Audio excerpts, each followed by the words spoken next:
आप यहाँ से बोल रहे हो, तुम बीच में कोई भी कुछ बोल दे रहा। एक पद का सम्मान और मान होना चाहिए, तो इस बात को हम पढ़े लिखे लोग जानते हैं।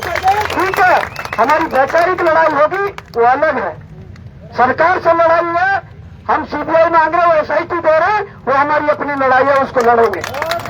और अगर कोई भी यहाँ से DM साहब या कोई भी अगर बोलता है तो ये आप लोग जानते हैं, यार आप लोग 8-8 घंटे कोचिंगों में 10-10, 12-12 घंटे लाइब्रेरी में बिताते हैं, तो वो भी समझ सकते हैं कि कोई भी बीच से कोई ऐसी लूज टॉकिंग नहीं करेगा जिससे कि हमें भी दुख हो, उन्हें भी दुख हो और समाज को भी दुख हो, क्योंकि इनका काम है, इनकी ड्यूटी है और ये अपनी ड्यूटी के लिए आए हैं।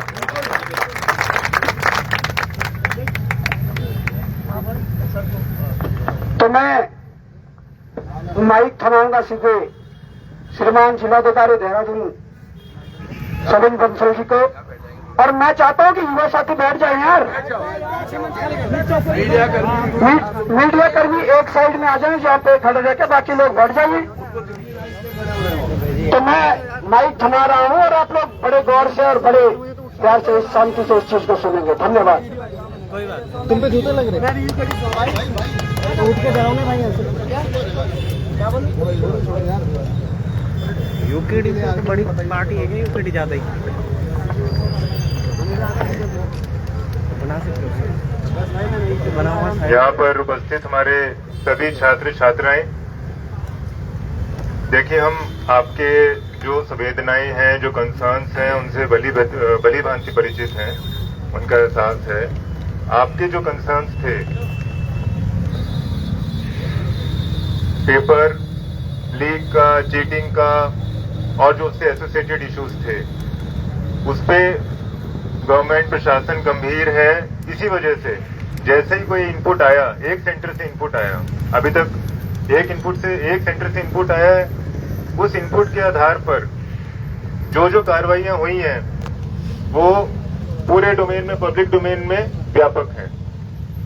जो कंसर्न्ड अधिकारी ड्यूटी पे थे उनके विरुद्ध एक्शन ले लिया गया है। जो इन्वॉल्व था चीटिंग में, जो सिंगल चीटिंग केस में इन्वॉल्व था, उसको ड्यू लीगल प्रोसेस से टैकल कर लिया गया है। जो उनके साथ लोग एसोसिएटेड थे, जो चेन थी पूरी, उनको भी टैकल कर लिया गया है, उनको न्यूट्रलाइज कर लिया गया है। अब जो इनपुट था वो भले ही सिर्फ एक सेंटर से था, लेकिन पूरी परीक्षा की सैंक्टिटी को ध्यान में रखते हुए, जो सूचिता है उसको ध्यान में रखते हुए जो हमारी SIT गठित हुई है, वो सिर्फ उस सेंटर के लिए ही नहीं, हमारी स्टेट में जहां जहां पर भी एक एक सेंटर था, उस सब के प्रोसेसेस को, सारे ऑपरेशंस को इन्वेस्टिगेट कर रही है। उसका जो कार्य क्षेत्र है वो प्रत्येक सेंटर कर दिया गया है। देखिए ये गंभीरता का ही एक प्रतीक है। अभी पिछले 3 साल में, 4 साल में भर्तियां हुई हैं, आप सबने भी एग्जाम्स दिए होंगे। जो 25,000 भर्तियां हुई हैं उसमें ये सब जो हमारी जो केयर थी ये ली गई है, ड्यूली ली गई है। तो तभी हमारी पारदर्शिता से ही 25,000 भर्ती हुए हैं। आप जैसे नौजवान थे, आप जैसी छात्राएं थी, जो विभिन्न डिपार्टमेंट्स में, इंजीनियरिंग में, पुलिस में, प्रशासन में, हमारे सोशल वेलफेयर डिपार्टमेंट्स में भिन्न भिन्न पदों पर काम कर रहे हैं, आज भी काम कर रहे हैं। उनके पेपर्स हमारे सैंक्टिमोनियस गए हैं। हम और कप्तान साहब, हम भी आपकी तरह ही युवा थे, बेरोजगार थे, कुछ समय बेरोजगार थे ग्रेजुएशन के बाद। हमारी परीक्षाएं भी फुल प्रूफ रही, इसी वजह से हम पास हो पाए और ये पद प्राप्त कर पाए। जैसा आपको अभी कुमार जी ने बताया कि आप भी इसी तरह की परीक्षाओं से कल को सफल होंगे। लेकिन आज का जो आपका कंसर्न है, मैं उसमें आपसे कुछ चीजें शेयर करना चाह रहा हूं। ये पहले तो लीक का मैटर नहीं कह सकते, ये चीटिंग का मैटर है। चीटिंग को हमने ड्यूली टैकल कर लिया है और ये प्रोसेस खत्म नहीं हुआ है। ये ताकि हमारा स्टेट वाइड रहे, पब्लिक डोमेन में ओपन रहे, इसके लिए पहले तो SIT गठित कर दी गई है। हर एक सेंटर में जाकर वो इन्वेस्टिगेट करेगी और ये ओपन है। इसके लिए सुपरवाइजन के लिए एक रिटायर्ड हाईकोर्ट जज को नामित किया गया है, जिनकी देखरेख में ये एसआईटी काम करेगी और वो सिर्फ क्लोज डोर्स में बैठकर अपनी जांच को अंजाम नहीं देंगे। प्रत्येक जिले में जाएंगे, ओपन टू ऑल होगा वो फोरम, सिर्फ छात्र संघ ही नहीं, कोई पब्लिक के और भी कोई हमारे मेंबर्स हैं, कोई एनजीओज हैं, कोई सिविल सोसाइटी ऑर्गेनाइजेशंस हैं, उनके पास किसी भी तरह का इनपुट है, किसी भी तरह का कोई भी साक्ष्य एविडेंस है, वो लाकर वहां पर मीडिया के सामने उस कमेटी को दे सकते हैं और उसका ड्यू संज्ञान हमारी जांच में लिया जाएगा। जो हमारा शेड्यूल रहेगा, जो हाईकोर्ट जज की अध्यक्षता में ये एसआईटी की हमारी समिति गठित हुई है, इसका जो शेड्यूल रहेगा भ्रमण का प्रत्येक जिले में, वो ड्यूली पब्लिसाइज किया जाएगा विद स्थान, डेट एंड टाइम। और 1 महीने का इसको समय दिया गया है कि ये अपनी जांच रिपोर्ट प्रस्तुत करेंगे, वो भी पब्लिक डोमेन में होगी। जांच रिपोर्ट आने के बाद भी यदि छात्र संघ, हमारे किसी भी एक व्यक्तिगत छात्र छात्रा को ये लगता है कि ये क्रेडिबिलिटी नहीं है जांच रिपोर्ट की, उसके बाद भी आप लोग स्वतंत्र हैं अपना प्रोटेस्ट सबमिट करने के लिए, अपना प्रोटेस्ट रजिस्टर करने के लिए, आप स्वतंत्र हैं। लेकिन आप भी कंट्री के सिटीजन हैं, आप भी डेमोक्रेटिक फोरम में सबसिस्ट करते हैं, तो जो हमारे राइट्स हैं और ड्यूटीज हैं वो साथ साथ चलती हैं। फंडामेंटल राइट्स और फंडामेंटल ड्यूटीज दोनों का निर्वहन करना चाहिए। आपके राइट्स से हम बिल्कुल एम्पैथी करते हैं, बिल्कुल एम्पैथाइज करते हैं, लेकिन जो ड्यूटीज है उसका भी निर्वहन हम भी करते हैं, आपको भी करना चाहिए। यदि हम तो आपको आज भी रिक्वेस्ट कर रहे हैं कि किसी के पास इसके अलावा और भी कोई इनपुट है, वो भी आप मीडिया में उजागर करें, पुलिस को दें, एसआईटी को दें, आप स्वतंत्र हैं। लेकिन और कोई इनपुट है तो आप दीजिए। प्रशासन, राज्य सरकार बिल्कुल शाही नहीं कर रही है, बिल्कुल पीछे नहीं हट रही है किसी भी इनपुट पे जांच करवाने के लिए। कोई भी राज्य सरकार, कोई भी जिला प्रशासन ये नहीं चाहता कि हमारा यूथ का करियर डैमेज हो। आप लोग बहुत से हमारे छात्र छात्राएं हमारी political science, public administration, humanities के जितनी भी हमारी ब्रांचेस हैं उनका अध्ययन करते होंगे, तो आपको डेमोग्राफिक डिविडेंड की टर्म पता होगी, डेमोग्राफिक कैपिटल की टर्म पता होगी, डेमोग्राफी क्या होती है। हमारी कंट्री का जो कंपैरेटिव एडवांटेज है वो डेमोग्राफी है, डेमोग्राफिक डिविडेंड। हमारा जो यूथ है, जो हमारा डेमोग्राफिक रेशियो है वो बीच में बल्जिंग है। क्या मतलब है उसका कि जो हमारी यूथ पॉपुलेशन है वो 50% से ज्यादा है। तो अगर हम यूथ के करियर के साथ खिलवाड़ करेंगे तो ना तो कोई पब्लिक आगे प्रोग्रेस कर सकती है, ना कोई राज्य सरकार सस्टेन कर सकती है। तो ये बहुत गंभीर है कि यूथ के सभी इंटरेस्ट का, करियर का, उनकी एजुकेशन का, उनकी हेल्थ का और उनके सेंटिमेंट्स का, सबसे ज्यादा महत्वपूर्ण है सेंटिमेंट्स। अगर आपके सेंटिमेंट्स पॉजिटिव नहीं है, आपको कहीं पर डाउट हो गया है, किसी सिस्टम की सुचिता पे डाउट हो गया है, तो फिर सब चीज बेकार है। तो इन तीनों चीजों को बरकरार रखने के लिए हर एक राज्य सरकार, ना सिर्फ उत्तराखंड सरकार, ना सिर्फ जिला प्रशासन देहरादून और हरिद्वार, हर एक राज्य सरकार, केंद्रीय सरकार का यही लक्ष्य रहता है कि हमको अपने यूथ को हर संभव सुविधा देनी है, हर प्रोसेस को फेयर और ट्रांसपेरेंट रखना है। इसीलिए नकल विरोधी कानून भी लाया गया। आप ये देख लीजिए कि किस राज्य में आज नकल विरोधी कानून है।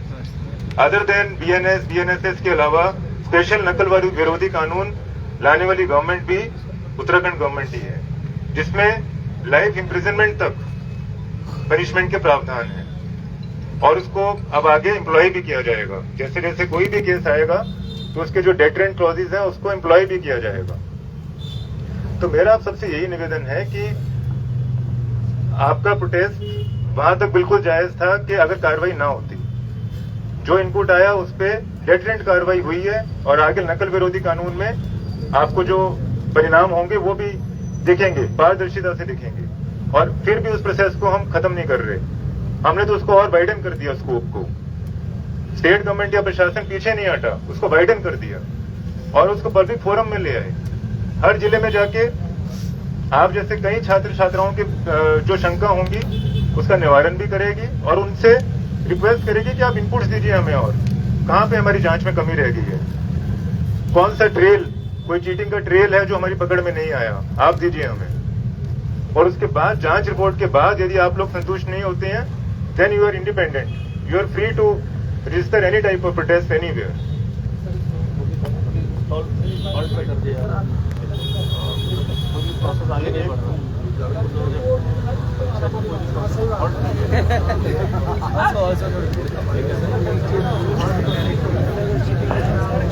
और ये भी मैं आपसे शेयर करना चाहूंगा कि जो हमारी परीक्षा की जो प्रोसेस थी, इस परीक्षा की, उसको अभी हमने कुछ देर तक स्टॉल भी किया है ताकि सबका कॉन्फिडेंस बिल्डिंग रहे, कॉन्फिडेंस बिल्डिंग मेजर इसको अपनाते हुए, ताकि आप सब इस मेजर से अलाइन रहें कि इस प्रोसेस में आगे नहीं बढ़ रहे हैं जब तक ये रिपोर्ट नहीं आती है, जब तक आपकी संतुष्टि नहीं हो जाती है, क्योंकि हजारों हमारे स्टूडेंट्स के जो करियर है वो फेयर एंड फ्री वे में आगे बढ़ने चाहिए, यही लक्ष्य है।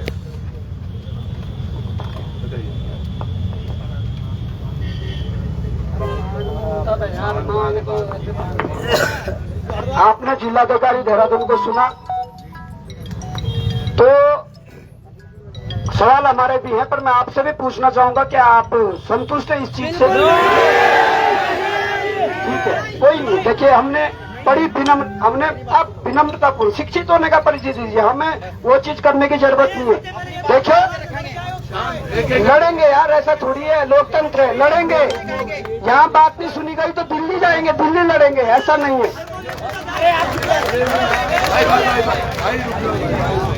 हमने बड़ी विनम्रता पूर्वक सुना।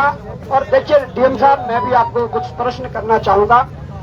आपने विश्वसनीयता की बात की, आपने विश्वसनीयता की बात की, और मैं चाहता हूं कि जिस प्रकार से ऑडियो लीक हुआ कि ओएमआर खाली छोड़ देना, आयोग के अंदर भरी जाएगी, विश्वसनीयता पे सवाल खड़ा होता है।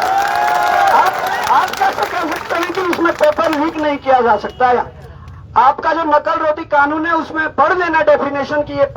मार्तोले का भी एक बयान है, मार्तोले जी का, कि अगर एक प्रश्न भी बाहर आएगा तो हम लीक मानेंगे। पहले का बयान है जब कुर्सी संबंधित है, और जब पूरे आयोग पर ही सवाल प्रश्न चिन्ह खड़ा हो गया, विश्वसनीयता वो खो गया। तो सबसे बड़ी बात यह है कि जब विश्वास आयोग पर नहीं रहा तो हम कैसे करें कि अगर जांच हो जाए तो वो बहुत अच्छी तरीके से हो जाएगी।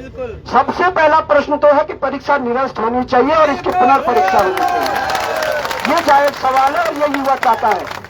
आप आज यहाँ पर आए हैं, आप ऑफिस जाकर अलग अलग जिलों के जिलाधिकारियों से संपर्क कर सकते हैं। सब जगह इसी तादाद में लोग बैठे हुए हैं, सारे जिलों में इसी तादाद में लोग बैठे हुए हैं।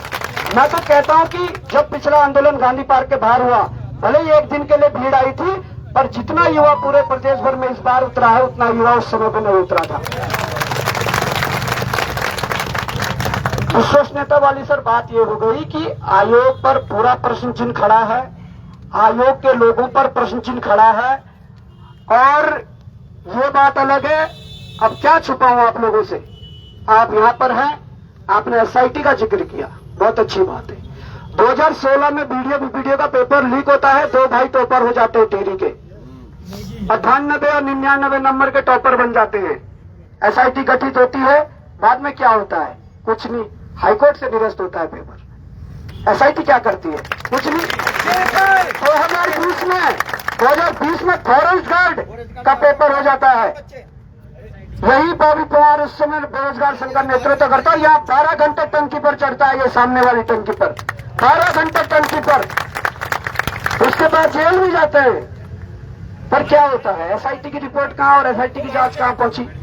फिर दोबारा लीक होते हैं, फिर उन एसआईटी की हर बार एसआईटी बनती है। अगर प्रदेश का युवा सीबीआई जा रहा है तो मैं चाहता हूं सीबीआई आए, और इस घटना के बाद एक प्रोफेसर ने, मुझे नहीं लगता पुलिस पर क्यों विश्वास नहीं करा उसने। मुझे जो फोन किया गया मीडिया में तो तोड़ मरोड़ कर चलाया जा रहा है। मुझे फोन किया कि मैं पुलिस थाने जा रही थी पर मैं रुक गई, मैंने चाहा, मुझे कहा गया कि आपको दिया जाए। मैंने ये नहीं कहा कि आप पुलिस स्टेशन मत जाइए, वो खुद अगर उनका ये विवेक था, उसके बाद तोड़ मरोड़ कर अगर ये चलाया जा रहा तो क्यों? क्योंकि सिस्टम के प्रति विश्वास नहीं रहा, इसलिए उन्होंने यहाँ भेजा। और दूसरी बात, आप मेरा फोन ले लीजिए, पोस्ट डालने से पहले मार्तोलिया जी को कॉल किया गया, आज भी स्क्रीनशॉट रखे हुए हैं और पूरा आपको जितना चेक करना आप कर लीजिए। पोस्ट डालने से पहले मार्तोलिया जी को फोन किया गया। तो बात अलग है कि मार्तोलिया जी ने उस समय फोन नहीं उठाया और पोस्ट डालने के 10 से 12 मिनट बाद मार्तोलिया जी का फोन वापस आया। आप चाह रहे तो दोनों फोनों की आप जितनी चेकिंग आप कर सकते हैं एसटीएफ ले जाएंगे।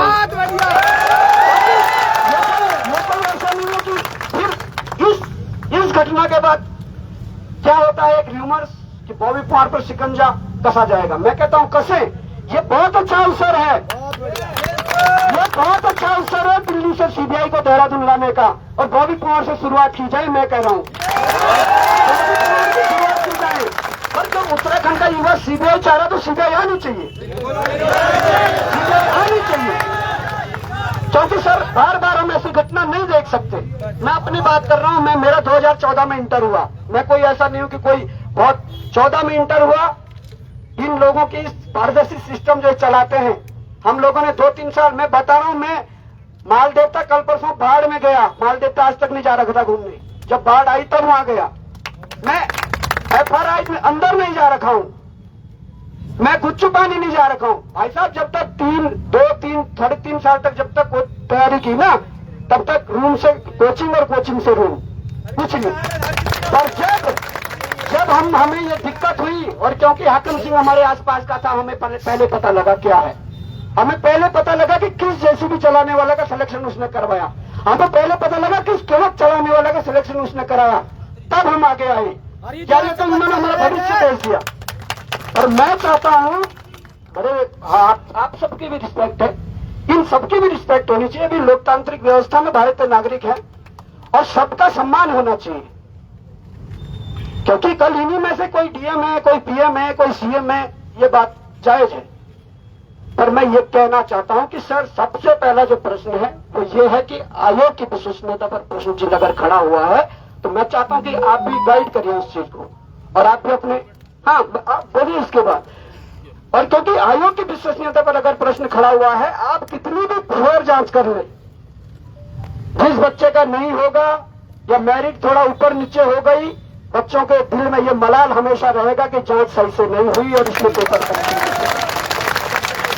तो ये जो सारी चीजें हैं, आप आज काम कर दीजिए, बच्चे घर चले जाएंगे, पढ़ने वाले बच्चे हैं, ये पढ़ने वाले बच्चे हैं, इनको नहीं है कि भाई आप इस प्रकार से वो करें, ये अवसर मांग रहे हैं बेचारे।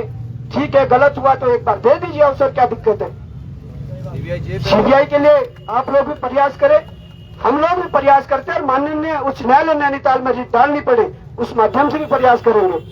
दिल्ली जाकर अगर इनके प्रधानमंत्री और गृह मंत्री तक से मिलना पड़ेगा, हम मिलेंगे।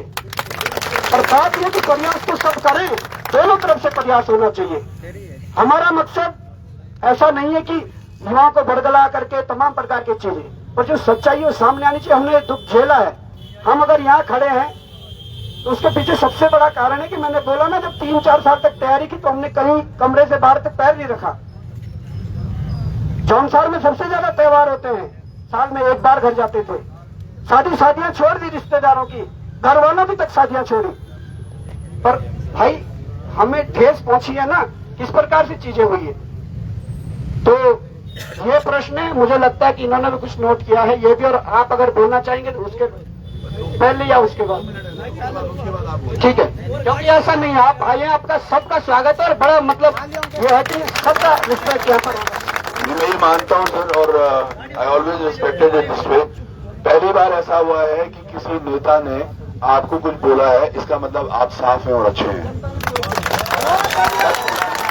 इट शोज दैट एक ऑफिसर हमारे बीच में ऐसे हैं जो जिले का भला चाह रहे हैं, भले नेता कुछ भी करें, जिन पे करोड़ों की अपनी संपत्ति की जांच चल रही है। Sir getting back to the point sir, एक महिला जो आपको लीड दे रही है सर, उसके खिलाफ हमने FIR कर दी, एक बड़ा प्रश्न है। दूसरी बात, कल मैं कहीं देख रहा था, उसको निष्कासित करने की भी बात चल रही थी, which is not good again. आप हो सकता है कुछ उसमें चल रहा हो। दूसरा, कई जगह सर कैमरा हिडन है, जो बताया जा रहा है कि उसमें पन्नियां लगी हुई हैं और पेपर लगे हुए हैं, उनमें जांच। तो एक बहुत बड़ी बात है जो आपने भी बोली कि आप हमें लीड दो तो हम उस पर काम करेंगे। मुझे ये समझ नहीं आता, जब पिछली बार 22-23 में ये प्रकरण हुआ था और बॉबी और सब लोग थे जो हमेशा लीड देते रहे, तो व्हाट इज पुलिस डूइंग? ये बड़ा प्रश्न है sir. What is SIT doing? Why do you want lead from us? हम इन स्कूल में, जो स्कूल में आप बात कर रहे हैं कि हमने वहां पे अधिकारी को निलंबित कर दिया, ये तमाम चीजें कर दी, वो स्कूल के जो प्रबंधक हैं, जो परीक्षा कंट्रोलर हैं, उन पे क्यों नहीं कार्रवाई? क्या वो भाजपा के मीडिया प्रभारी है इसलिए उन पे कार्रवाई नहीं हुई है सर? दूसरा, ये चार्ज जब सब इसका भी कोई कारण हो सकता है वैसे, पर एक बड़ा प्रश्न था जब एसओजी इसकी हरिद्वार में गठित थी, पेपर लीक हरिद्वार में हुआ है, तमाम चीजें हरिद्वार में हुई है, तो ये पूरा मुद्दा उठ के देहरादून पुलिस के पास कैसे आता है, ये भी एक बड़ा प्रश्न है। दूसरा सर, एक बच्ची यहाँ पे कल बोलती है, भाजपा कहती है कि हमारा भगवा झंडा है, भाजपा कहती है। वो बच्ची ने बोला कि अगर मैं एक संविधान के अंतर्गत मैं वो झंडे को बेच के मैं भारत का झंडा पकड़ना चाहूंगी। आज कहीं न कहीं उस बच्ची को सुरक्षा की आवश्यकता है। वो हमारी बहन है और उसको तमाम तरीके से ये अलग अलग इनके छुटवैये हैं वो करने की कोशिश में, हो सकता है सर कहीं आपके पास एक एप्लीकेशन उसके खिलाफ एफआईआर के लिए भी आएगी। तो मैं चाहता हूं उससे पहले उस बच्ची को प्रोटेक्शन दिया जाए और जो ऐसे फेक उसको गालियां दे रहे हैं अलग अलग कमेंट्स में, उन पर कार्रवाई की जाए। ये हमारा बड़ा मुद्दा है। और कैमरा अच्छा, दूसरा अगर सीबीआई बड़ा मस्ट है कि वाई नॉट सीबीआई, मतलब एसआईटी, अंकिता प्रकरण में भी एसआईटी हुआ है सर। जो अभी कशिश प्रकरण हुआ उसमें भी पुलिस ने इन्वेस्टिगेशन करी और सुप्रीम कोर्ट से अगर आज वो अपराधी बरी हुआ है तो उसका कारण यही है कि पुलिस अपना काम पूरा से नहीं कर पाई, वेपन डिडंट फाइंड आउट, तो उसके बाद आज वो जिसने किया वो बाहर हो गया। तो अगर सीबीआई है तो सीबीआई है।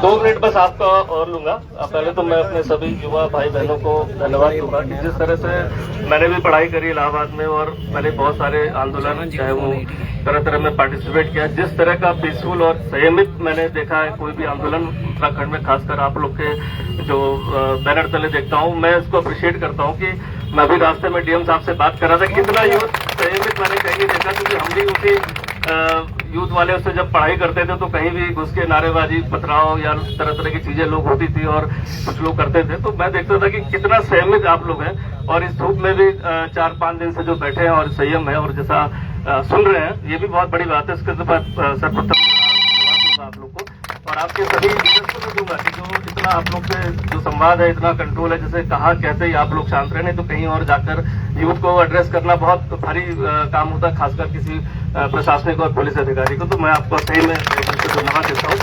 एकदम जो बातें आपने कही एकदम ठीक है।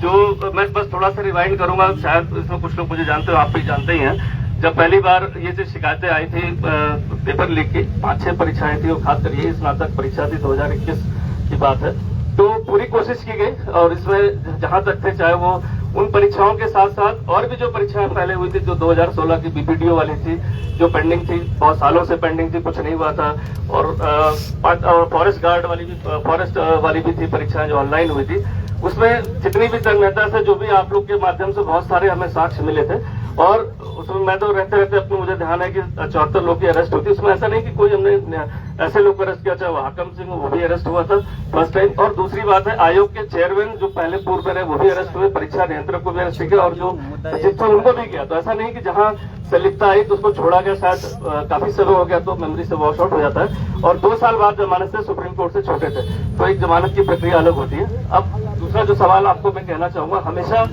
आयोग है जो इंडिपेंडेंट होता है उसके ऊपर हमेशा नजर रहती है। लास्ट टाइम भी जब आयोग से पता चला था कि कहीं न कहीं संलिप्तता किसी रूप में आई है तो सभी लोग जेल गए थे। इस बार भी, आज भी, अभी वर्तमान में अभी आप लोग हम लोग यहाँ बैठे हैं, एसआईटी की पूरी टीम आयोग में ही है। और एक एक जो अभी बात आई थी कि कुछ पेपर को ब्लैंक छोड़ने की बात थी जो अभी वीडियो में थी और बहुत सेंसिटिव केस थी, अगर ऐसा है तो कहीं ना कहीं हम मानते हैं कि इसको कहीं ना कहीं कॉम्प्रोमाइज करने का प्रयास हो सकता है। तो आज आयोग के जितने भी पेपर सभी के वो लिए जा रहे हैं, मतलब जो प्रोसेस है, कितने लोगों ने कितने क्वेश्चन, मतलब वैसे जब नेगेटिव मार्किंग होती है तो 100% लोग अटेंड नहीं करते हैं, इतना ही करते हैं कि जिससे वो क्लियर कर जाए। तो ये भी देखा गया है कि ऐसे क्या सस्पेक्टेड लोग हैं जो 10-5 क्वेश्चन ही कर गए, या 15 क्वेश्चन करके आए, तो जो 15 क्वेश्चन करने वाला मैं भी स्टूडेंट रहा, मुझे पता है कि उसका नहीं सिलेक्शन है, तो वो फिर रैंडम ही मार के आता है कि चलो तुक्का लगा देते हैं, कुछ लगा देते हैं, ये लग रहा क्या पता हो जाए, कोई छोड़ के पूरा नहीं आता। तो जितना क्वालिफाइंग है उससे ज्यादा ही करके लोग आते हैं, ये तो मुझे पता है। तो इसकी भी हम स्क्रूटनी करेंगे, जो आरोप है और वो जेन्युइन आरोप है कि क्या कोई ऐसे लोग छोड़ के आ रहे हैं उसमें जो 10-15 क्वेश्चन ही करके आ रहे हैं, तो उनका वैसे भी नहीं होना, तो जनरली फिल करके आ जाते हैं 50 साल। तो ये भी स्क्रूटनी में आज पूरी टीम गई है, जिसको मैंने हाईलाइट किया कि जरूर इस एंगल को देखा जाए। सेकंड है, जैसा कि अभी एक इश्यू आया कि परीक्षा लीक हुई हरिद्वार में, या परीक्षा का जो प्रश्न पत्र आया बाहर से आया, तो इन्वेस्टिगेशन यहाँ की हो रही है। पहले के जो 8 मुकदमे लिखे गए थे 2021 में सारी परीक्षाओं के, वो सारे देहरादून के रायपुर के थाने में ही रजिस्टर्ड है। गैंगस्टर रेड का जो मुकदमा लिखा गया तो वो भी रायपुर में लिखा गया। उसके पीछे एक ये रहता है, जहां आयोग होता है, किसी भी चीज का आयोग या सरकारी कार्यालय होता है, तो जो उसको संचालित करता है, कोई भी घटनाक्रम प्रदेश से रिलेटेड होती है, तो वो आयोग वहीं पर अपने संबंधित थाने में ही शिकायत भेजता है। वो शिकायत भी आई थी आयोग से, उसी शिकायत के आधार पर ही केस रजिस्टर्ड हुआ। ऐसा नहीं कि वो हमने वहां से कोई ट्रांसफर किया। पहले के भी 8 मुकदमे जो लिखे गए सारे जो है रायपुर थाने में लिखे गए, चूंकि कमीशन का जो है कार्य क्षेत्र का जो थाना है वो वही है, तो वो वहीं पर शिकायत भेजते। इस बार भी वहीं भेजी गई। इसके पहले जो अभी जो बात आई थी आकम सिंह वाले केस में, जिसको आप लोग ने काफी वर्क किया था, वो भी थाना वो क्योंकि पटेल नगर में लिखी गई थी, चूंकि वो वहां का निवासी था, तो इसलिए क्योंकि वो आयोग की तरफ से डायरेक्ट नहीं रजिस्टर करेगी। तो जो चीज आयोग से आती है वो अपने कार्य क्षेत्र में आती है। तीसरा, एकदम सही बात है कि अगर कोई आयोग या कोई भी संस्था जिस पर हमारा विश्वास टिका होता है, जहां सारी प्रक्रिया एग्जाम की होती है, और अगर उसकी विश्वसनीयता खत्म होगी तो डेफिनेटली परीक्षा के रिजल्ट के बाद हमेशा निराशा होती है कि कहीं ऐसा तो नहीं कि कुछ गड़बड़ हुआ। तो इसी चीज के लिए सबसे पहला जो हमने फोकस रखा है जांच का, वो आयोग से ही स्टार्ट किया। जैसे आज पूरी टीम आयोग में गई। इसके बाद 1 जनपदों में जैसा पता है कि रिटायर्ड जज महोदय की अध्यक्षता में, देख रेख में हर जिलों में टीम जाएगी और सभी के क्वेरीज को लिया जाएगा। कुछ बातें आई थी कि कैमरे को हिडन किया गया। जहां तक मुझे पता चला कि जो स्कूलों में कैमरे लगे होते हैं उनको कहा गया था कि वो कोई वर्क नहीं करेंगे, आयोग के जो कैमरे लगते हैं वो लगाए जाएंगे। अभी जैसा मुझे पता, मैं इसको आयोग के कैमरे नहीं लगे तो सर मैं ये नहीं कह रहा, मैंने कहा कि जो इस तरह की क्वेरीज है, इसीलिए डेफिनेटली जब आपको हर डेट दी जाएगी, जैसे यहाँ भी एक डेट दी जाएगी, समय दिया जाएगा 4 से 5 घंटे, उसमें आप अपनी क्वेरीज रिटर्न में वर्बली नोट कराएंगे, हर डिस्ट्रिक्ट में दिया जाएगा और ये देखा भी जाएगा परीक्षण करके कि क्या इसके पीछे कोई मंशा गलत थी। ये तो परीक्षण, क्योंकि एक माननीय रिटायर्ड हाईकोर्ट के जस्टिस साहब आ रहे हैं, वास्ट एक्सपीरियंस है, उनकी निगरानी से तो कोई बच नहीं सकता। न पुलिस बच सकती है, न कोई ऐसा अपराधी बच सकता है, न कोई कंडक्ट गलत करने वाला बच सकता है। और मुझे लगता है कि वो सुझाव भी आने वाले समय में जब आयोग की निष्कर्ष आएंगे तो फाइंडिंग में सुझाव भी आएंगे कि कहाँ कहाँ लैप्सेस होने की संभावना होती है और उसको कैसे ठीक किया जाए। तो ये एक महीने की बात है। बाकी मैं इसमें बहुत ज्यादा नहीं बोलूंगा आप लोग से, क्योंकि बस इतना अप्रिशिएट करूंगा, जो क्वेरीज है कृपया करके रिटर्न में या वर्बली जब आयोग बैठता है, यहाँ पर मेंबर बैठते हैं उनके, तो आप अध्यक्ष जी बैठते हैं, तो आप जरूर उनको कराएं। और इस शांतिप्रिय धरना जो आप लोग कर रहे हैं, मैं इसके लिए सही कर, हमारी इतनी पुलिस लगी रहती है, मैं भी कहता हूँ इतनी पुलिस क्यों लगाते हो, जब आपने ऑब्जर्व कर लिया है कि शांति से बैठे हैं। और इतना विश्वास मुझे है, इतने सालों से हमारा इंटरेक्शन है, मतलब कि मुझे पता है कि ऐसी चीज नहीं होगी। और खासकर जितने भी युवा यहाँ पर आए, क्योंकि हम लोग भी काम करते हैं, हमें पता है कि सारे लोग कोचिंग करते हैं, कोचिंग के बाद यहाँ पर आते हैं, तो ये भी हमें पता है कि कोई वो लोग नहीं है कि जो पढ़ते नहीं और यहाँ के खाली बैठे हैं। ये सारी जानकारी हमें, और इसीलिए संयम आपकी तरफ से, और इसीलिए आपको कहीं भी एक बार भी डीएम साहब से बात हो रही थी, मैंने कहा सर एकदम शांति से बैठे हैं। पहली बार ऐसा होता है कि इतनी शांति से मैंने किसी को धरने पर इतने लंबे समय तक बैठे देखा हो, तो मैं आपका शुक्रिया करूंगा। और बाकी आप लोग से जो बातें आई हैं जनरली डेफिनेटली इसको टेकअप करेंगे। सर जब युवा सीबीआई मांग रहे तो सरकार भाई वो सवाल इनसे नहीं है, वो सरकार से करेंगे, ठीक है, उनका काम है, ठीक है, सरकार से बात करें, हमें जैसे बात करेंगे। अभी एसआईटी के जो जज है, रिटायर्ड जज, उनके उसमें वो काम करेंगे। तो मैं कुछ प्रश्न बताना चाहूंगा कि जो एसआईटी के जस्टिस वर्मा जो है, वो पंचायत राज में कुछ पहले पदाधिकारी रह चुके हैं सरकार में, ठीक है, नंबर 1 बात। दूसरी बात है, जो उनका अपना भाई है रामपाल, वो बीजेपी का पदाधिकारी रह चुका है। सुनो, मैं नहीं कह रहा हूँ, ये रिकॉर्ड है, कागज है हमारे पास। और इसके अलावा जो इसका सगा भतीजा वर्तमान समय में जिला पंचायत अध्यक्ष हरिद्वार है, ठीक है। तो ये पॉलिटिकल कनेक्शन है, इस बात को डिनाई नहीं किया जा सकता, पॉलिटिकल कनेक्शन है।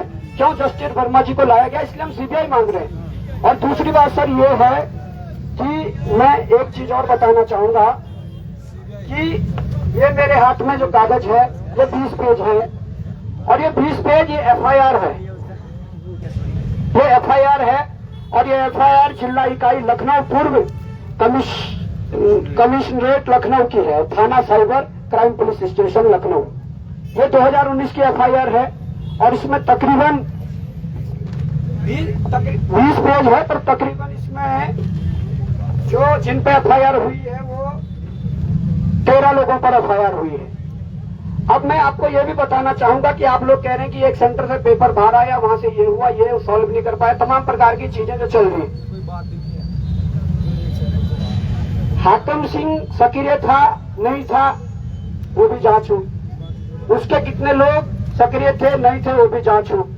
इसके अलावा जिसने वो पेपर बाहर किया उनका क्या कनेक्शन था, क्या वो था, कितने लोगों तक भेजा, क्योंकि ये हम भी जानते हैं कि अगर पूरा पेपर किसी एक व्यक्ति को भेजा जाए तो 2 घंटे तो वही सॉल्व करने में लगा देगा, तो जो अंदर मांग रहा वो क्या खाक सॉल्व करेगा। एक बात है, इसमें हो सकता है कि टुकड़ों टुकड़ों में 1-1, 2-2, 3-3 पेज करके किसी को भेजे गए हो, पर ये जो 20 पेज की एफआईआर है ये मैं अभी आपके कार्यालय भी पहुंचाता हूँ, एसआईटी में भी दूंगा और आपको भी सर अगर एक प्रतिलिपि चाहिए तो मैं दूंगा। ये सारे लोग जब यूपी में ये जेल गए 2019 में, उनकी जमानत हुई तो ये देहरादून आकर सेटल हो गए, ये हमारे पास पुख्ता जानकारी है। और उसके बाद ये देहरादून में रहकर उत्तराखंड की भर्तियों में काम कर रहे हैं लिख करने का, और मैं आपको दूंगा एक नाम कौन कौन है, एड्रेस भी दूंगा। और वजह ये हो गया कि जब ये मामला खुला सर, जैसे ही गिरफ्तारियां वगैरह हुई, इनमें से कुछ लोग उस दिन से फरार हैं, उस दिन से फरार हैं। तो सर ये बहुत बड़ा रहते थे। मैं नहीं चाहता हूं कि आज हम इसको आंदोलन को किसी उस पर उठा लें, घर चले जाएं और कल कोई दूसरा पेपर हो फिर लीक हो जाए। कितने बार लीक करेंगे? हम तो चाहते हैं कि एक बार ऐसी धरपकड़ हो, एक बार सीबीआई अगर आ ही जाए तो मजा आ जाए। और सर सबसे बड़ी बात है कि जो पेपर की, राम भाई भी कुछ बोलेंगे, क्योंकि जो वहां पर मैंने एक जिक्र किया था दूसरे दिन जब आंदोलन शुरू हुआ कि पेपर 11:30 बजे नहीं, पेपर 10 बजे भी बाहर था, तो राम भाई जिक्र करेंगे उसका। तो ये चीजें मैं चाहूंगा कि इस पर बहुत बारीकी से जांच करने की जरूरत है। ये ऐसा नहीं है कि मेरा बेटा है, आपका बेटा है, किसी का, पूरे उत्तराखंड का परिवार, पूरे उत्तराखंड के युवाओं का भविष्य है। और तो और हम तो चलो हमारी एज पार हो जाएगी, हम नहीं भरेंगे तो हम नहीं देना है, पर जो आने वाले बच्चे हैं जो बड़ी उम्मीद लगाए बैठे, उनका क्या होगा जब तक सुधरा नहीं चाहिए।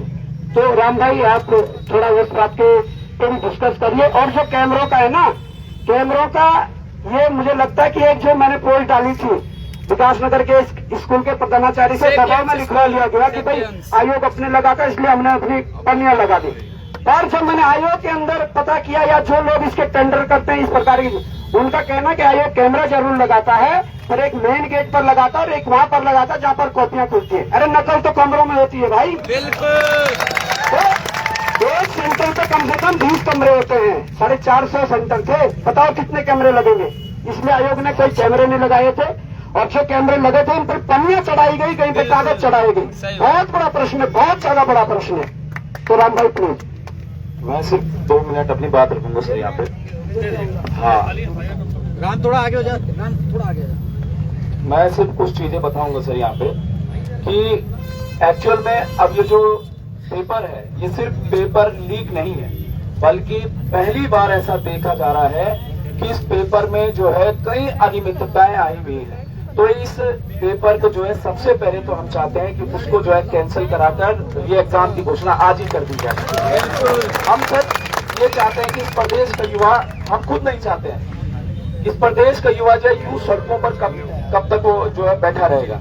क्यों नहीं सरकार हमारी जो है घोषणा कर देती, चलिए बच्चे अपने घरों में जाइए, अब पढ़ाई कीजिए, यहाँ पर आपको जो है एक भी बच्चा नजर नहीं आएगा अगर आप ये घोषणा कर दें। और अनियमितताएं क्या क्या हुई हैं उसके जो है 10 से 12 बिंदु खुद हम एसएसपी साहब को हम दे चुके हैं सर को, और इसके अलावा हम गृह सचिव को भी 10 से 12 बिंदु दे चुके हैं कि भाई ये सेंटरों में कितनी बड़ी अनियमितताएं हुई हैं। सिर्फ पेपर लीक नहीं कह रहा हूं मैं, पेपर लीक तो हुआ ही है, लेकिन जो अनियमितताएं हुई है वो बहुत बड़ी अनियमितताएं हुई है।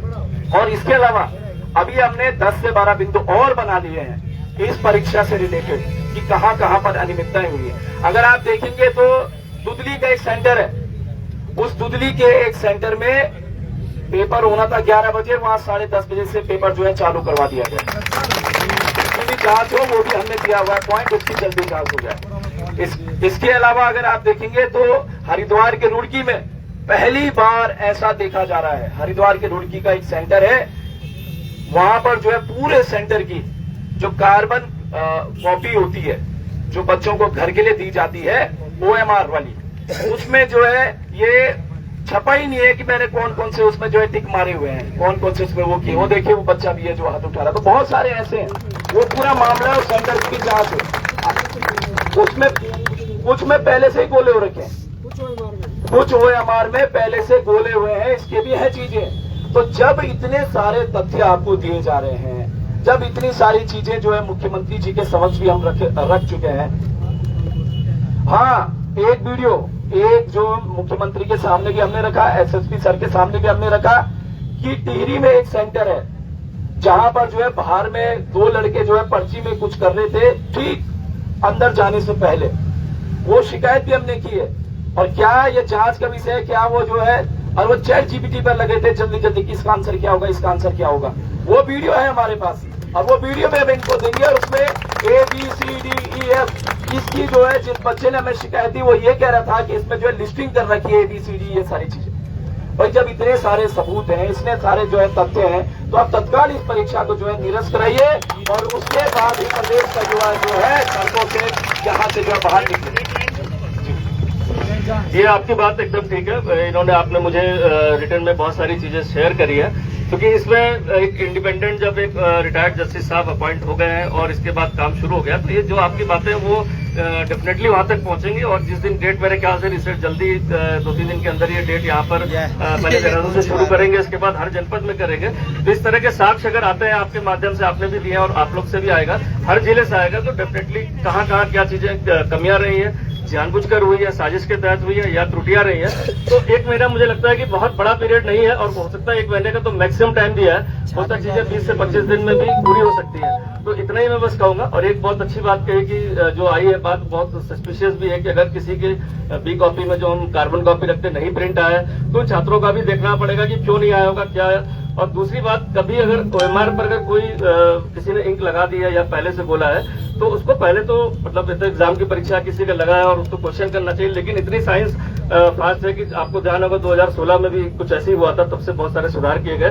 तो इंक की पेन से भी कौन से गोले लगे हैं और दूसरी कौन सी इंक लगी हुई है, उसके क्या प्रेसिंग के मार्क्स हैं, तो ये सारी चीजें साइंटिफिक चीज निकल आती है। अगर कहीं एक ने भी ऐसा कुछ किया होगा तो भी साइंटिफिकली निकल आएगी। जैसे आपने अभी कहा कि पेपर 10 बजे या 10:30 बजे पहले भी आ सकता है, अगर हो सकता है एक आदमी भेज रहा है तो 4 को भेज सकता है। बट मैं आपको शेयर करूंगा, क्योंकि थोड़ी सी टेक्निकल एस्टेट वगैरह के मैंने बहुत कुछ सीखा है, साइबर में सीखा है।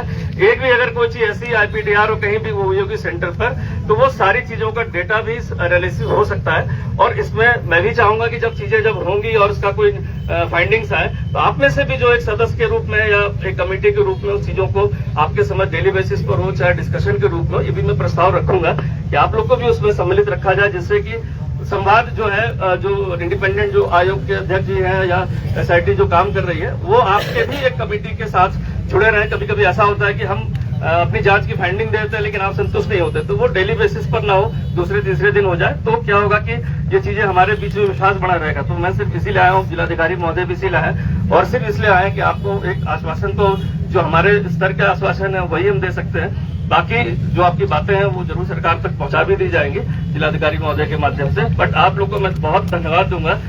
मैं इतनी देर गर्मी में खड़े खड़े मुझे पसीना आने लगे और आप लोग तो दिन से बैठे, इसके लिए आप लोग का बहुत 5 दिन हो गए सर। सर एक बस लास्ट पॉइंट है, मुझे लग रहा है आपने काफी बातें कर दी और जज साहब के बारे में या उनके रिश्तों के बारे में भी आपको बताया है, आप उस पर सोचिएगा। एक बड़ा महत्वपूर्ण है सर, यहाँ पर सभी लोग हम श्री राम के भक्त हैं और अभी कुछ दिन में दशहरा है, और क्योंकि धामी जी को बेइज्जती से बहुत डर लगता है, क्योंकि बहुत सारे लोग आएंगे जो दशहरा यहाँ देखना आएंगे, तो उनको दिखे ना कि यार युवा यहाँ सड़कों पर है।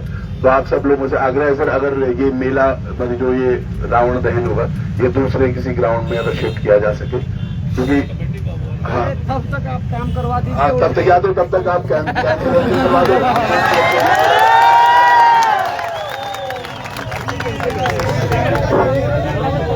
बहुत बहुत धन्यवाद, आप हमारे मध्य है। किंतु एक इस मांग को माननीय मुख्यमंत्री ने तत्काल पहुंचाए और जो युवा यहाँ पर 5 दिन में इस तरीके से तप रहा है, घाम ताप रहा है, उसकी मांगों तक माननीय मुख्यमंत्री तक पहुंचाए और इस पर तत्काल जो है कुछ कहा जाए। आप हमारे मध्य है, आपका पुनः बहुत बहुत धन्यवाद, आभार।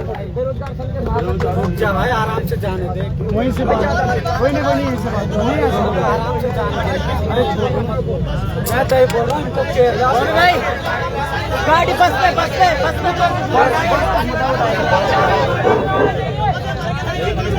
रुक जाओ भाई।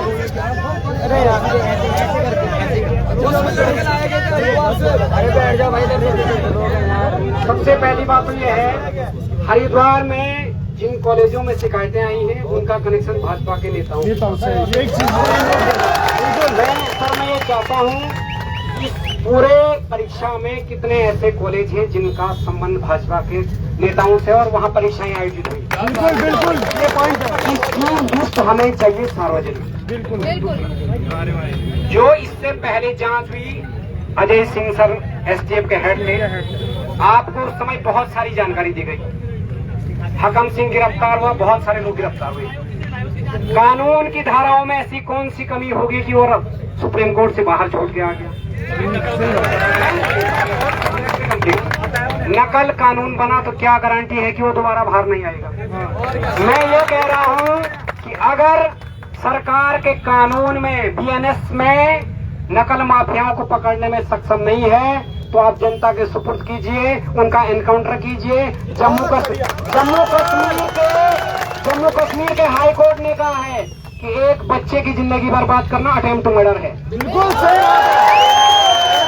मैं ये कहना चाह रहा हूँ कप्तान साहब से, आपकी तो प्रशासनिक मजबूरियां हैं, आपको ट्रांसफर होना है, किसी प्रमोशन चाहिए।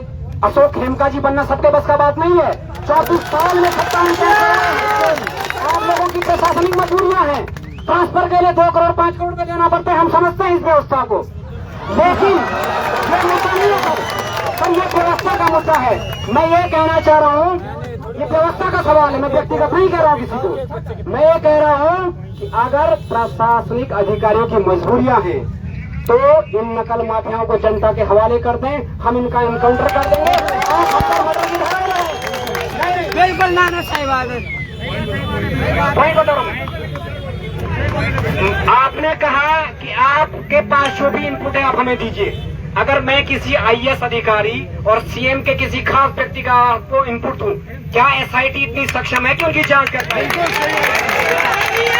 अगर मैं मुख्यमंत्री के परिवार के किसी व्यक्ति की संलिप्तता का सबूत दूं कि इस चीज की क्या गारंटी कि आप उनकी जांच कर पाएंगे? तो मैं ये कह रहा हूं कि राज्य की जो प्रशासनिक बॉडी है वो सक्षम नहीं है इस व्यवस्था में जांच करने में। हम किसी को व्यक्तिगत टारगेट नहीं कर रहे, क्योंकि हमने झेला है। इससे पहले हमने आपको इनपुट दिए, बहुत सारी दिक्कतें हुई, ना तो एसटीएफ की पुरानी रिपोर्ट बाहर आई। लोक सेवा आयोग में भी कई अधिकारी हैं जिनके हम आपको नाम दे सकते हैं, उनकी जांच नहीं हुई। UKSSC का पूरा स्टाफ क्लीन स्वीप नहीं हुआ। तो आप बताइए कि युवा कितना सब्र करेगा? क्या कल को उसके अंदर अगर धीरे धीरे उग्र भावना भड़केगी तो कहाँ जाएगा? कौन इसकी जिम्मेदारी लेगा? माननीय जिलाधिकारी जी कुछ कहना चाहते हैं?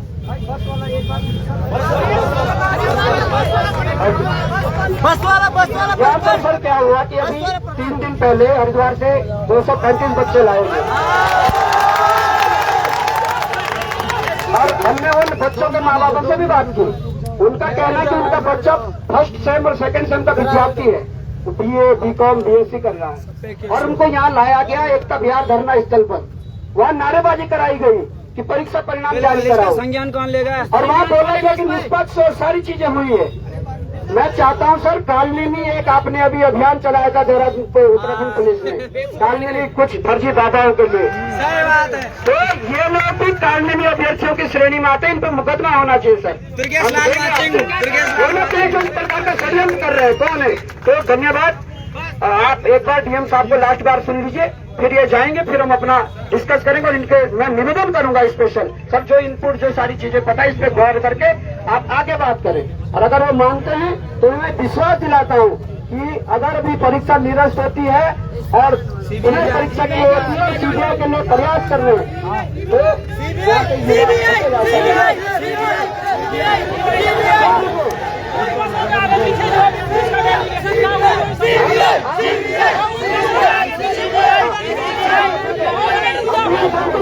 डीएम साहब को सुन और उन बसों को पुलिस की सुरक्षा में देहरादून पुलिस की सुरक्षा में वापस ले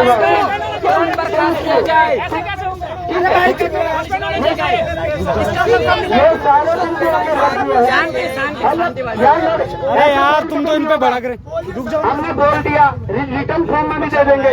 बस आप डीएम साहब की लास्ट बार बात सुन लीजिए, वो ब्रिज का काम करेंगे शासन के साथ और हम यहाँ बैठे हुए वो मैसेज करते रहेंगे कि क्या है।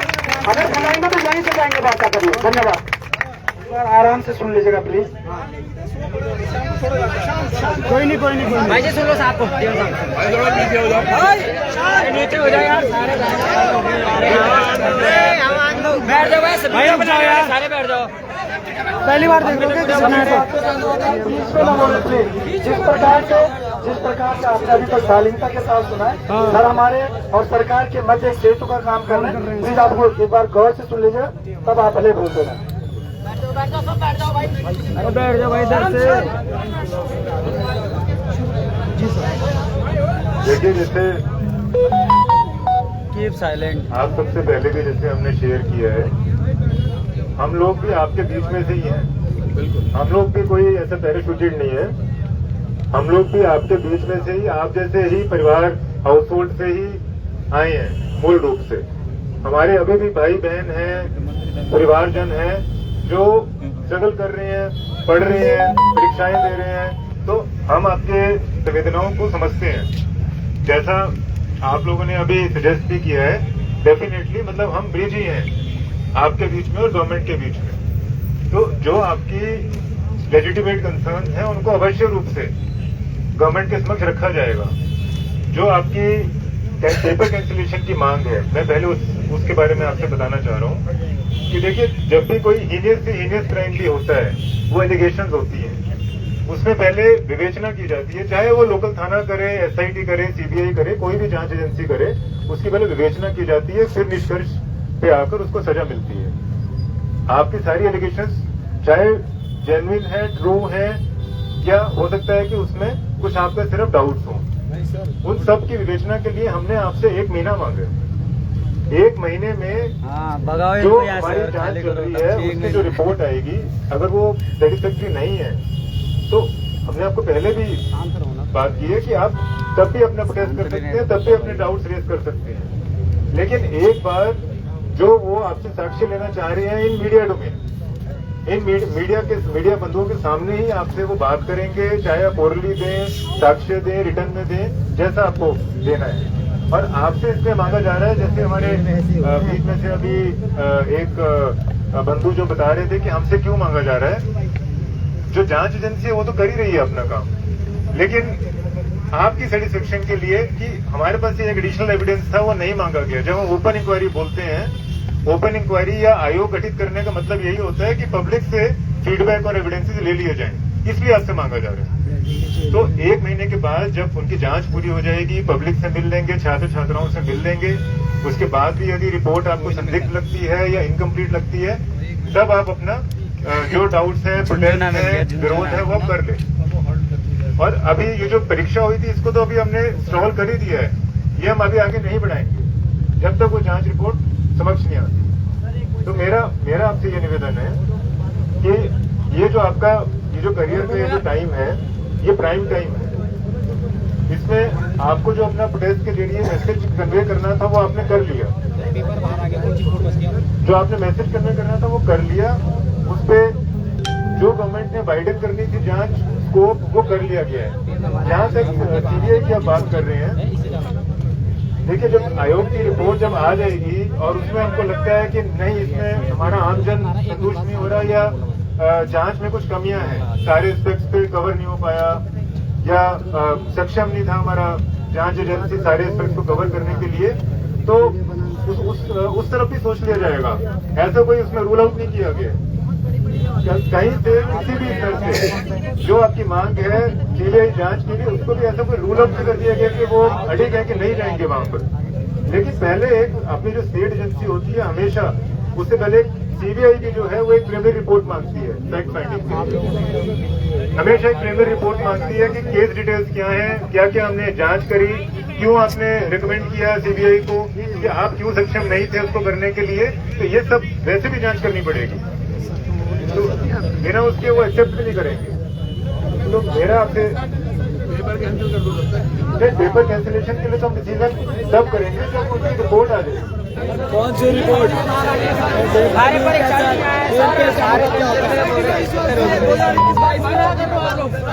इनका कहना है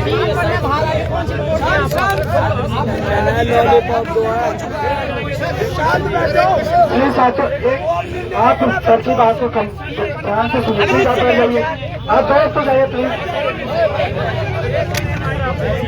बोलो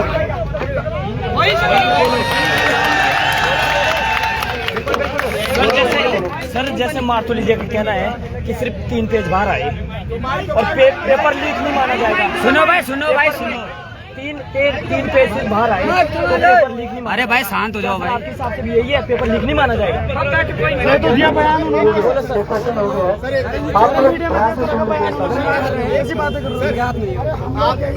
इनके हाथ में क्या है? हम नहीं है ना, सुनो हम क्वेश्चन बना लेंगे पूरा रिस्पेक्टेड सर, हम आपका बहुत सम्मान करते हैं। ऐसा डीएम पहली बार हमारे देहरादून जिले में आपने भाई बोला दे यार, सही जवाब देंगे। आपने कहा निष्कर्ष करेंगे, आपने कहा निष्कर्ष, आप सुन लीजिए प्लीज। अरे भाई चुप हो जाओ, पहले आप सुन लीजिए, शांत हो जाए पहले। अरे भाई ये पकड़ा दो उधर यार। मेरी हम्बल रिक्वेस्ट है,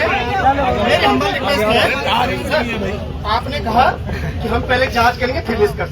मुझे सिर्फ ये जानना है कि हाकिम सिंह के ऊपर एलिगेशन थे या नहीं थे, अंदर हुए तो बाहर किस बेस पे आए, बस मुझे ये बता दीजिए।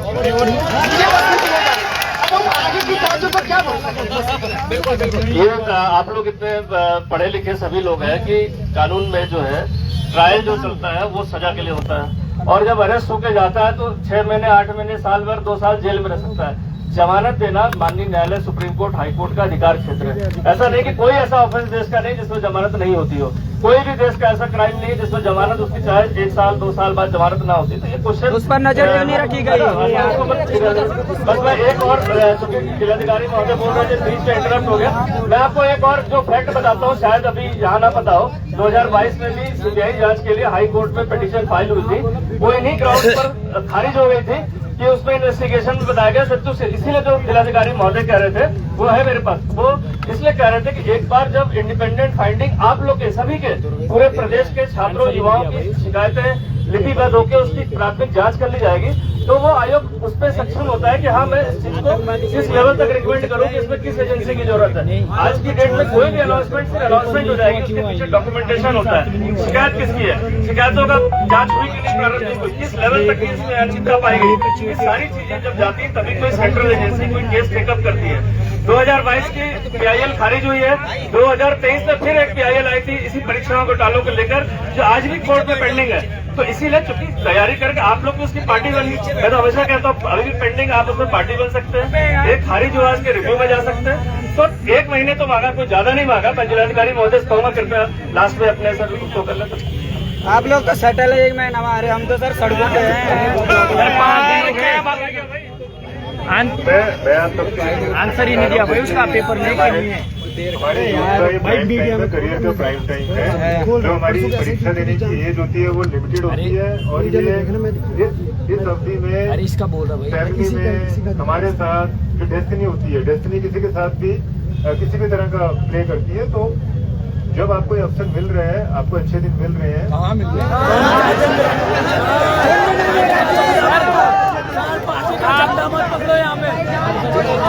5 दिन हो गए, 5 दिन कौन सा अच्छा दिन? अच्छा दिन है, कौन सा अच्छा दिन है? और पार्टी बाजी लग रहे हैं। आपके जो फुटेज था, आपका जो फुटेज था वो रजिस्टर कर दिया गया है। उसके ऊपर कार्रवाई कर दी गई है और आगे स्कोप चल रहा है।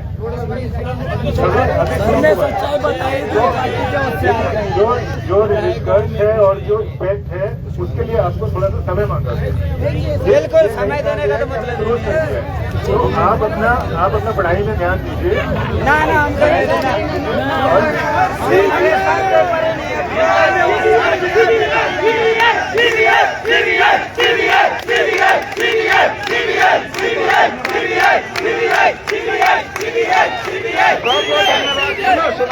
ना सुनो यार, धन्यवाद देना चाहूंगा जिलाधिकारी देहरादून का, वो यहाँ पहुंचे आपके परेशानी हमारी परेशानी को लेकर। कप्तान साहब पहुंचे। ये जो मीडिया अब इनकी बाइट लेगी, ये बाइट भी सुनना, ये एक्चुअली यहाँ आए ये बाइट बनवाने के लिए शायद।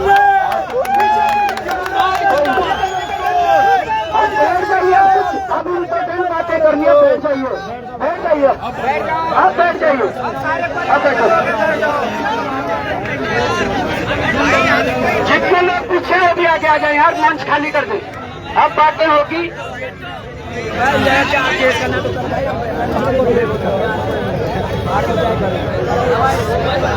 जो आने वाला भविष्य देखना है भाई हमने।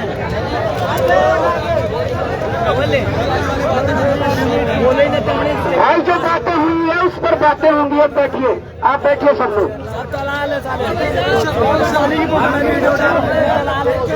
बाकी बैठ जाएंगे। हमारी मातृशक्ति है पीछे, प्लीज आप इधर साइड आना चाहे तो उधर साइड आ जाओ। मातृशक्ति हमारी जो है, आप अगर आगे आना चाहे मातृशक्ति हमारी तो आ जाओ, आगे आ जाएंगे। अरे बात होगी और फैक्ट्स पे बात होगी, फैक्ट्स पे बात होगी, ठीक है, फैक्ट्स पे बात होगी। बैठिए प्लीज, बैठ जाओ यार। खड़े रहो के क्या करोगे खड़े रह के?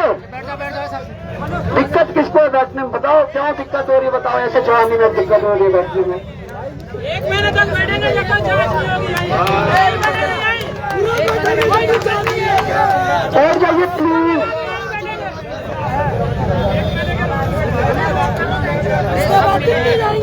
रिपोर्ट आएगी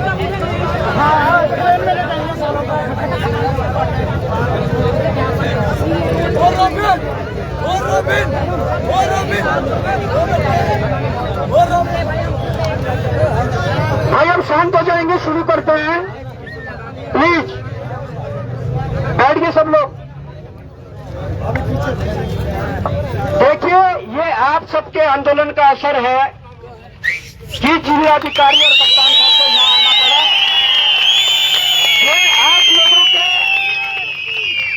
ये आप लोगों के आंदोलन का असर है कि आज पूरे 13 जनपदों में बहुत बड़े मात्रा में युवा विरोध कर रहे हैं। आप सबके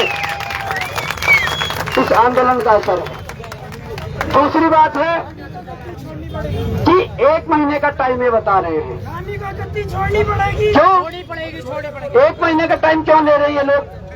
भाई जब तुम्हारे नकल रोधी कानून में लिखा हुआ है कि अगर कोई भी एक आध प्रश्न भी बाहर आता तो लीक कर माना जाएगा, तुम इसको क्यों नहीं चल रहे? अपना ही कानून में तुम मान रहे, बताओ। सबसे पहले तो ये डिसीजन हो जाना चाहिए। इन्होंने कहा कि हम जांच करेंगे, 1 महीने तक देखेंगे। मैंने डीएम साहब से प्रश्न भी करा था।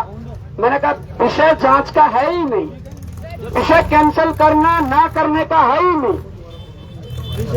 विषय ये है कि भाई जब आयोग पे विश्वास नहीं रहा, इस प्रतियोगी परीक्षा में इस पेपर में विश्वास नहीं रहा, तो तुम कितनी भी जांच कर लो, लोगों के मन को कैसे तुम खुश कर पाओगे, लोगों को कैसे विश्वास दिला पाओगे? तो तुम क्या कह रहे हो भाई कि 1 महीना में डिसीजन लेंगे? अरे जब विश्वसनीयता नहीं रही, करते रहो तुम जांच, 1 महीना लगे 2 महीना लगे। पर जब विश्वसनीयता ही नहीं है तो एक ही सॉल्यूशन तो है कि युवाओं का विश्वास कैसे वापस पाओगे? निरस्त करके दोबारा पारदर्शी कराओ, यही तो एकमात्र रास्ता है। भाई मैं बता रहा हूं, चलो जांच भी कर ली, इन्होंने बोल लिया नकल है, 1 सेंटर नहीं 2 सेंटर पे हुई, चलो इनको भी चिन्हित कर लिया, यहां भी दोबारा करवा लिया। जो लोग जिनका सिलेक्शन रुकेगा ना, मलाल जिंदगी भर रहेगा कि ना नकल हुई थी, पेपर लीक था इसलिए नहीं हुआ। तो कल के दिन किसी के दिल में ये मलाल न रहे, तो इसलिए इसका सीधा सा सॉल्यूशन है पेपर निरस्त और दोबारा और सीबीआई लाइए। अभी लास्ट में कप्तान साहब कह रहे थे कि पूर्व में भी पिटीशन डाली गई थी और वो क्यों कैंसिल हुई, तो मैं बताना चाहता हूं, समय ज्यादा हो गया था वो जय, पर मैं बताना चाहता हूं, लाइव देखेंगे कि वो इसलिए कैंसिल हुई, एक वकील के द्वारा लगाई गई थी और केवल अखबारों के कटिंग के आधार पर वो लगाई गई थी पिटीशन। क्या अखबारों के कटिंग पर एक्सेप्ट होती? आप बोली पावर को कहते ना, जिनके पास आईटीआई में जानकारी है, यूपीपीएससी से मेंस की कॉपियां मांगी गई है, जिस मेंस की कॉपी में पहले नंबर कुछ और होते थे और उसके बाद एक एक कॉपी में 17, 18 नंबर काट के इंडेक्स में भरे हुए नंबरों को काट के फिर आगे नंबर लिखे, इस आधार पर सीबीआई जांच होगी कि आयोगों के अंदर चल क्या रहा है, इस आधार पे होगी। और वो अखबारों की उस पर पिटीशन लगा दे केवल इसलिए, कुछ लोग आते हैं, कुछ लोग, अरे यहाँ मंच पर कुछ लोग इसलिए भी करते हैं जल्दीबाजी कि कहीं बेरोजगार संघ न डाल दे, कहीं कोई और फैक्ट्स के साथ न डाल दे तो एक्सेप्ट हो जाएगी, इसलिए पहले डाल दो और वो एक्सेप्ट ना हो तो उसे बाहर कर दो, फिर ये जा ही नहीं पाएंगे। ये भी रणनीतियां होती है सब शासन और प्रशासन के द्वारा। दूसरी बात, जो मैंने ये 20 पन्नों की एफआईआर लखनऊ से लाई है, लखनऊ से मंगवाई है, इसमें ये जब लखनऊ में गिरफ्तारियां हुई इनकी 19 में, उसके जेल से छूटने के बाद देहरादून में सेटल हुए सब, और देहरादून में सेटल होने के बाद इन्होंने यहाँ के आयोगों से मिलके, यहाँ के नकल माफियाओं के साथ मिलके इन लोगों ने काम शुरू किया। और जिस दिन से ये कांड हुआ 21 तारीख से 22 से धरना हुआ यहाँ, उस दिन से इसमें से कुछ लोग फरार चल रहे हैं। क्यों चल रहे भाई फरार? तुम्हारा तो कोई सम्मान नहीं है, क्यों फरार चल रहे हो? आप जाओ इनके घर में तबदील मारो, ये फरार है। तो मैं कहना चाहता हूं कि डाइवर्ट करने के लिए कुछ भी किया जाएगा, और वो कहते हैं कि तुम्हारे कैरियर का सवाल है, ये पढ़ने का समय है। मानता हूं उस पढ़ने का समय है, मैंने दिया ना एग्जाम्पल। मैं जब 14 में इंटर हुआ, जब मैं देहरादून आया तो भाई 2-3 साल ढंग से पढ़ाई की, कमरे से कोचिंग, कोचिंग से कमरा, कमरे से कोचिंग, कोचिंग से कमरा। मैं बोल तो रहा हूं, उच्चू पानी मैं नहीं गया, माल देवता मैं नहीं गया, सहजदारा मैं नहीं गया, एफआईआई के अंदर मैं नहीं गया देहरादून में रहते हुए। क्यों? माल देवता अभी गया मैं, जब बाढ़ आई वहां, तब इसलिए गया कि मैं अभी लोकसभा लड़ा तो मेरा वो भी क्षेत्र पड़ता, तब गया मैं। और एक बच्चे के उस समय को तो देखो जो सब कुछ त्याग कर देता है केवल अपने पढ़ाई के लिए, अपने एग्जाम के लिए, और ये कहते हैं कि ये हो जाएगा तुम्हारे कैरियर का। अरे कैरियर बनाओगे कैसे जब पारदर्शी सिस्टम नहीं होगा? कैसे बनाओगे कैरियर बताओ? जब हर बार तुमने 1-2 नंबर से बाहर करना ही करना है, मैरिट इन्होंने अपने हिसाब से लगानी है। सही तो बोल रहे थे कई बच्चे जो मन से यहाँ बोल रहे थे कि कैसे 80 और 85 मैरिट चले जा रही है। अरे जाते हैं नंबर 80-85 और चुनिंदा लोगों को जाते हैं, ऐसा नहीं है कि बिल्कुल लगे हुआ है। 90, 89.50, 89, 88.50। तो मैं ये थोड़ी होता है भाई, 1-2 लोग अपवाद हो सकते हैं, 2-4 लोग अपवाद हो सकते हैं, वो 90 भी ला सकते हैं। बस तुम्हारी पूरी श्रृंखला वहां से शुरू होती है नीचे तक। बताओ तो पढ़े लिखे तुम लोग हो सब यार, हम पढ़े लिखे हैं, इन लोगों की तरह अनपढ़ नहीं है। जो इनके मंत्री जो अंगूठा टेक है, कहते हैं अरे पेपर लीक नहीं हुआ, बस 3 पेज बाहर आए। तो इनके प्रदेश अध्यक्ष कहते हैं अरे भाई पेपर लीक नहीं हुआ, अभी तो पेपर ही बाहर आया है, अभी रिजल्ट थोड़ी आया। और तुम क्या चाहते हो? रिजल्ट भी बाहर आने चाहते हो अभी। तो ये तरीका है। और फिर वो जाते जाते बोला कि अब एसआईटी काम कर रही है और जो रिटायर्ड जो जज है वो आगे है। तो रिटायर्ड जज के बारे में मैंने बता दिया भाई, रिटायर्ड जज के बारे में बता दिया। रिटायर्ड जज के बारे में मैंने बता दिया कि वो क्या है। वो सरकार में भी पदों पर रहे हैं, सरकार के साथ पदों पर काम किया है। वहां से आने के बाद तो मिली भगत तो होगी, सांठगांठ तो होगी। इनके जो अपने भाई है वो भाजपा के हरियाणा में पदाधिकारी है। इनके जो भतीजे वर्तमान समय में जिला पंचायत अध्यक्ष हैं।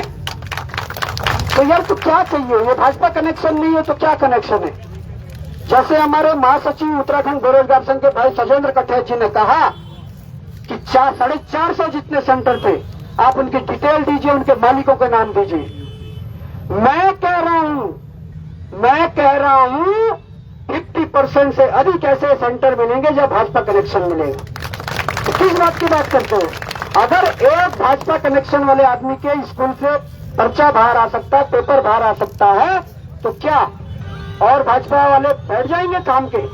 क्यों? उन्हें भी पार्टी फंड में पैसा देना होगा, वहीं से तो लेंगे। वो कहां से लेंगे? क्या आलू लगा के टमाटर लगा के थोड़ी देंगे? वहीं से तो लेंगे 2 नंबर का पैसा और वहीं से पार्टी फंड में देंगे। दूसरी बात यह है कि इसके अलावा भी क्या हुआ कि पिछले बार एक घटना हुई थी हाईकोर्ट में। सांसद जी हमारे ये नैनीताल से कौन है भाई लोगों? अजय भट्ट। उनकी धर्म पत्नी को हाईकोर्ट में क्या बनाया गया था? क्या बनाया गया था भाई? महाधिवक्ता बनाया नहीं बनाया? उनका रिकॉर्ड जब चेक किया तो एक भी केस नहीं लड़ा था उन्होंने तब तक। ऐसा कोई कैसे बना दिया? और सेम केस यहां पर है।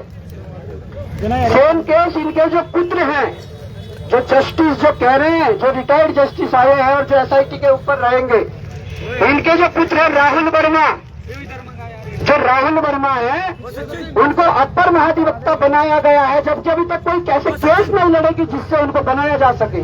ऐसा कोई क्राइटेरिया नहीं था जिससे उन्हें बनाया जैसे। तो क्या ये चाल नहीं हो सकती कि तुमने मेरे बेटे को सेटल किया, मैं तुम्हारी एसआईटी को सेटल कर दूंगा? क्या नहीं हो सकता ये कोई? तो हम कैसे विश्वास कर ले? कैसे विश्वास करें ऐसे लोगों पर?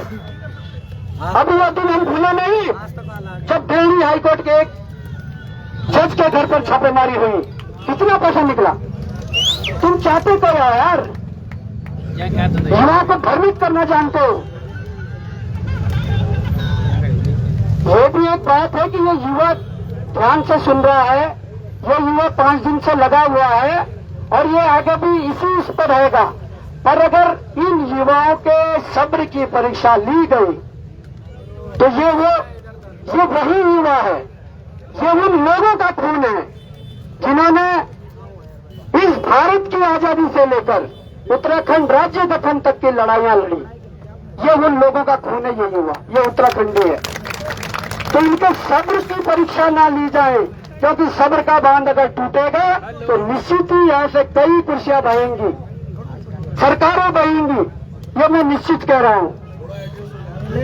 इसलिए मैं कहना चाहता हूँ कि भाई लड़ाई तो लड़नी पड़ेगी। आप लोगों ने देख लिया होगा और वो सामने इस चीज को हम बोल रहे हैं कि भाई बसें भर के लाई गई, तो अगर सब साफ हुआ है, सारी चीजें ठीक हुई है, तुम अपनी जगह ठीक हो, बसें क्यों भर के लाई गई वो भी तो कारण दो। रुद्रप्रयाग डीएम के पास कौन गए, उनकी फोटो क्यों नहीं डाली गई, वो भी तो प्रमाण दो। और अखबार में कल छपवाया गया, 2-3 उद्यान विभाग के कोई महिलाएं थी जिनका बयान छपवाए गए कि हमारा सिलेक्शन हुआ और बड़ी ईमानदारी से सब चल रहा है। मैं बताना चाहता हूं, मुझे तुम्हारे बारे में भी पता है।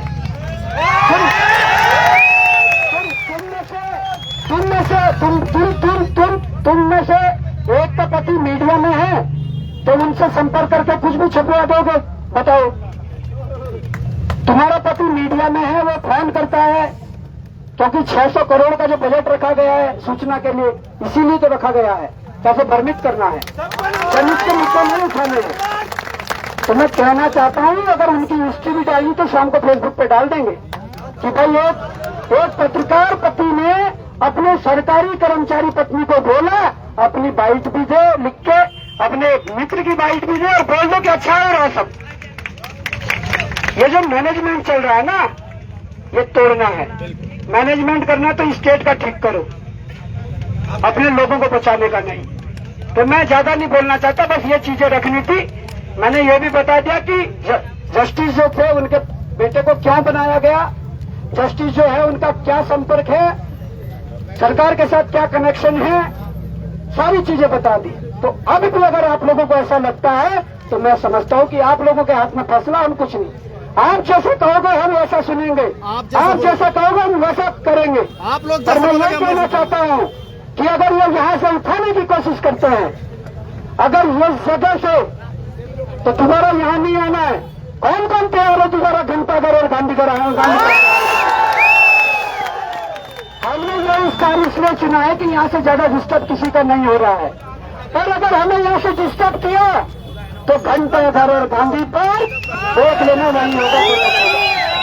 धन्यवाद।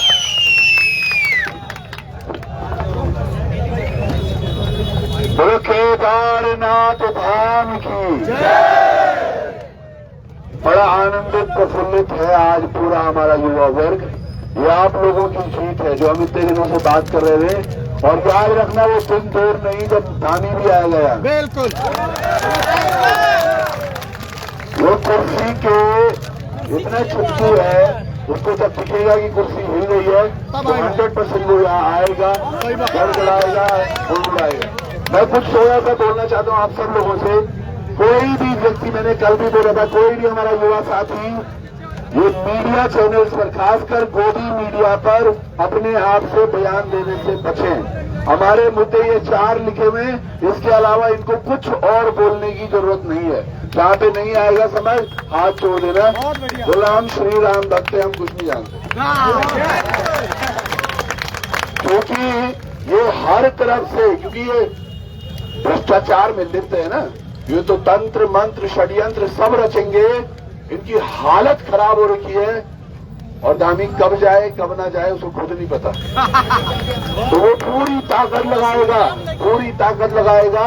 और हाँ, कुछ युवा साथी हमसे अलग अलग टाइमों पे मिलने भी आ रहे हैं। तो मैं ये चाहूंगा अगर आपको समर्थन करना है तो दिन के समय में आइए, रात को 12, साढ़े 12, 1 बजे आने की आवश्यकता नहीं है। यहाँ हमारे युवा साथी सो रहे होते हैं और उनको भी खतरा हो सकता है। ये मैं कहीं और बोल रहा हूँ, ये काम आएगी लाइन, देखना। मैं खाली ये बोल रहा हूँ हम सब लोगों को। दूसरी बात, जितने भी यहाँ पे अतिथि आ रहे हैं आप सब लोगों का स्वागत। आप याद रखिएगा, आप ये युवाओं के समर्थन में ये आए हैं। यहाँ ये मंच अपनी राजनीति को चमकाने के लिए नहीं इस्तेमाल किया जाना चाहिए। तो उसमें हमने साथ एक चीज की है, जो भी यहाँ व्यक्ति आ रहा है वो नाम लिखवा रहा है, उसके साथ टाइम भी लिखा जा रहा है। और ठीक टाइम 1.5 से 2 घंटे बाद, उससे पहले उनको माइक नहीं दिया जाएगा अगर परिस्थितियां बने तो। हाँ, 1.5 से 2 घंटा। तो आप सब लोगों का बहुत बहुत धन्यवाद। जब तक तोड़ेंगे नहीं, जब तक तोड़ेंगे नहीं, we want CBI, we want CBI, we want CBI, we want CBI। और ये फटाफट पेपर कैंसिल कर लो, क्योंकि पेपर छोड़, पेपर छोड़, पेपर छोड़। बहुत बहुत धन्यवाद। और अभी किसी ने मुझे सुंदर कांड दिया, तो बजरंग बली की बोल, पार्वती पतो हर हर हर महादेव। धन्यवाद। एक बार जोरदार नारेबाजी करेंगे यहाँ पर। पेपर चोर, कत्ती चोर, पेपर चोर, कत्ती चोर। हाथ उठा के प्लीज। पेपर चोर, कत्ती चोर, पेपर चोर, कत्ती चोर, पुष्कर धामी कत्ती चोर, पुष्कर धामी कत्ती चोर, जीएस मर्दोलिया कत्ती चोर, पुष्कर धामी मुर्दाबाद, पुष्कर धामी मुर्दाबाद, पुष्कर धामी शर्म करो, पुष्कर धामी शर्म करो, शर्म नहीं तो डूब मरो, पेपर चोर, कत्ती चोर। आगे के कार्यक्रम संचालन के लिए बिट्टू भाई आगे आए। और आप सभी साथियों से अनुरोध है, जितने भी साथी हैं, देखिए आप अपना स्थान ग्रहण कर लीजिएगा, क्योंकि पूरा आप ज्यादा देर तक खड़े नहीं रह पाएंगे। बिट्टू भाई आए और आप मंच संचालन करें।